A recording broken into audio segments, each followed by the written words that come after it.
the statistical tools that helps to measure and analyze the degree of relationship between two variables।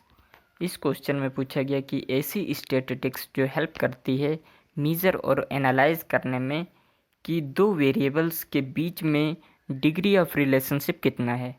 तो इसमें right option है second, that is correlation.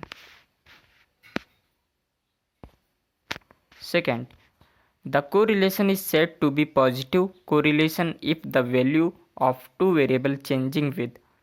इस question में कहा गया है कि कोरिलेशन पॉजिटिव कोरिलेशन तब कहलाएगा जब दो वेरिएबल्स के बीच में चेंजेस की वैल्यू जो होगी वो किस डायरेक्शन में होगी।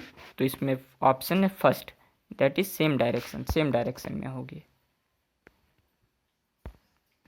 3, कोरिलेशन विद 3 और more than 3 variables are called.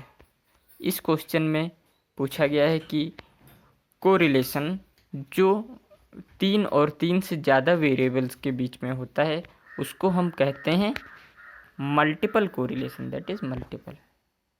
Third option. Question 4, the measure of correlation called the. इस क्वेश्चन में कहा गया है कि जब हम कोरिलेशन को मेजर करते हैं तो उसको हम क्या बोलते हैं। तो उसको हम बोलते हैं correlation coefficient, that is first option.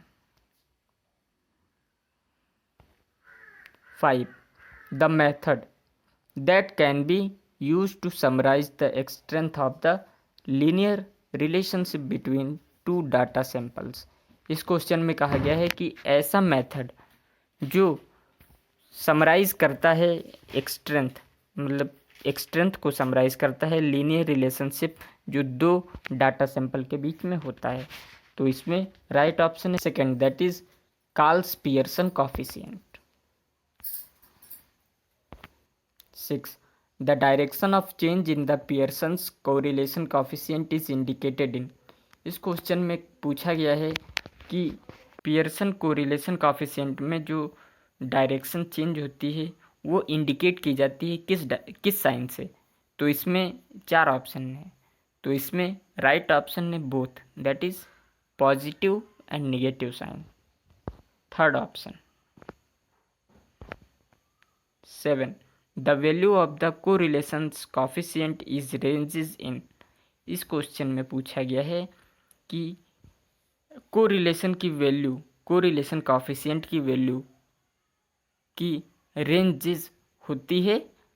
तो इसमें राइट ऑप्शन है फर्स्ट, दैट इज +1 to -1।